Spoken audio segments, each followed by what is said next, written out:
Hello বন্ধুরা, welcome to only sports view. তো এই ভিডিওতে কথা বলবো আইএফএ শিল্ড নিয়ে। তো আইএফএ শিল্ড যেটা শুরু হচ্ছে 8ই অক্টোবর থেকে, তো সেইটা নিয়ে আলোচনা করব এবং এর পাশাপাশি আইএসএল এর ক্লাবগুলো নিয়ে বেশ কিছু ট্রান্সফার আপডেট বেরিয়ে আসছে সুপার কাপের আগে। তো সেই বিষয়গুলো নিয়ে আলোচনা করব এই ভিডিওতে।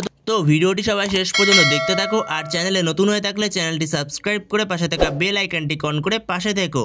তো সেখানে যদি সবার প্রথমে আইএফএ শিল্ড নিয়ে আলোচনা করা যায়, তো আইএফএ শিল্ড শুরু হচ্ছে 8ই অক্টোবর থেকে। তো আইএফএ শিল্ডে মোট খেলবে 6টা দল, যেখানে 6টা দলের মধ্যে প্রথমে কনফার্ম ছিল আইএসএল থেকে মোহনবাগান, ইস্টবেঙ্গল এবং মোহামেডান এসসি। আর আই লিগ থেকে খেলার কথা ছিল গোকুলাম কেরালা এফসি, নামদারি এফসি আর ডায়মন্ড হারবার এফসি। তো সেখানে দুটো দল অংশগ্রহণ করছে না আইএফএ শিল্ডে, যেখানে আইএসএল থেকে মোহামেডান এসসি আর আই লিগ থেকে ডায়মন্ড হারবার এফসি। তো সেখানে এখন কনফার্ম যে 6টা দল খেলছে, তো সেখানে মোহনবাগান, ইস্টবেঙ্গল আইএসএল থেকে, আর আই লিগ থেকে খেলছে গোকুলাম কেরালা এফসি, নামধারী আর সিনিদি রিকান, আর আই লিগ 2 থেকে খেলছে ইউনাইটেড এসসি। তো এই 6টা দল নিয়ে অনুষ্ঠিত হতে চলেছে আইএফএ শিল্ড এই মরশুমে। তো সেখানে আজকে 4 তারিখ, আজকে ডিসাইড হবে কার বিরুদ্ধে কার ম্যাচ পড়বে, আইএফএ শিল্ডে কবে কার ম্যাচ আছে। তো সেখানে যতটা সম্ভব আপডেট পাওয়া যাচ্ছে ইস্টবেঙ্গলের ম্যাচ দিয়ে শুরু হতে চলেছে এই মরশুমের আইএফএ শিল্ড। তো ইস্টবেঙ্গলেরই প্রথম ম্যাচ রয়েছে 8 তারিখ আইএফএ শিল্ডে। তো এরকমই আপডেট পাওয়া যাচ্ছে। তো পরবর্তী সময় পুরো সূচিটা ঘোষণা হয়ে গেলে তোমাদের সাথে অবশ্যই তখন শেয়ার করে দেবো। তো এরপরে যদি বেশ কিছু ট্রান্সফার আপডেট নিয়ে কথা বলা যায়, তো সেখানে যদি সবার প্রথমে বেঙ্গালুরু এফসিকে নিয়ে কথা বলা যায়, তো বেঙ্গালুরু এফসিতে আশিক কুনিয়ান সে তো কনফার্ম হয়েই গেছিলো। এটা তোমাদের অনেক দিন আগেই শেয়ার করেছিলাম যে আশিক কুনিয়ান সে মোহনবাগান ছেড়ে বেঙ্গালুরু এফসিতে যোগ দিচ্ছে। তো এটা তো অনেক দিন আগের খবর। তো বেঙ্গালুরু এফসি থেকে অফিসিয়ালি এবার তার নামটা অ্যানাউন্সমেন্ট করে দিয়েছে। তো সেখানে অফিসিয়ালি বেঙ্গালুরু এফসির জার্সিতে এই মরশুম থেকে আশিক কুনিয়ানকে দেখা যাবে। তো আশিক কুনিয়ান বেঙ্গালুরু এফসি থেকেই মোহনবাগানে গেছিলো, তো মোহনবাগান থেকে সে আবারও বেঙ্গালুরু এফসিতে যোগ দিল। তো সেখানে অবশেষে পুরোপুরি কনফার্ম হয়ে গেল আশিক কুনিয়ানের ডিলটা।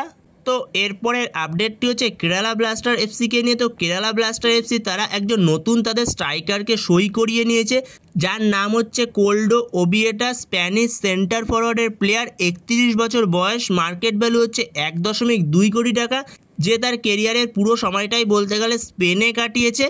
তো এই কোল্ডো ওবিয়েতাকে সাইন করিয়ে নিয়েছে Kerala blaster FC, deal done হয়ে গেছে এবং নাম অ্যানাউন্সমেন্টও হয়ে গেছে তার। তো এর পরের আপডেটটি হচ্ছে মাদি থালালকে নিয়ে। তো মাদি থালালকে সবারই চেনা আইএসএল এর মঞ্চে। তো মাদি থালাল সে যুক্ত ছিল ইস্টবেঙ্গলের সঙ্গে। তো ইস্টবেঙ্গলে সে জয়েন করেছিল, কিন্তু ইস্টবেঙ্গলে সে খুব একটা ভালো সময় কাটাতে পারেনি তার ইনজুরির কারণে।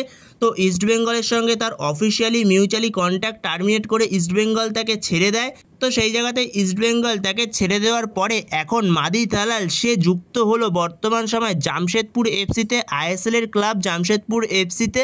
তো জামশেদপুর এফসিতে সে কনফার্ম হয়ে গেছে, তার ডিল ডান হয়ে গেছে, শুধু অফিসিয়াল অ্যানাউন্সমেন্টটা আসতে বাকি রয়েছে। তো এই মাদি থালাল, যার বয়স হচ্ছে 28 বছর এবং তার মার্কেট ভ্যালু হচ্ছে 3.6 কোটি টাকা, ফ্রান্সের অ্যাটাকিং মিডফিল্ডার। তো অ্যাটাকিং মিডফিল্ডের পাশাপাশি সেকেন্ড স্ট্রাইকার এবং সেন্টার মিডফিল্ড রোলেও সে খেলতে পারে। তো সেখানে যথেষ্ট কোয়ালিটিফুল একজন প্লেয়ার, আইএসএল এর মঞ্চে যথেষ্ট প্রভাব ফেলেছে, আইএসএল এর মঞ্চে দুটো মরশুম খেলেই। তো সেখানে সে সবার প্রথমে ভারতে এসে খেলেছিল পাঞ্জাব এফসিতে। তো পাঞ্জাব এফসিতে যথেষ্ট ভালো প্রভাব ফেলেছিল।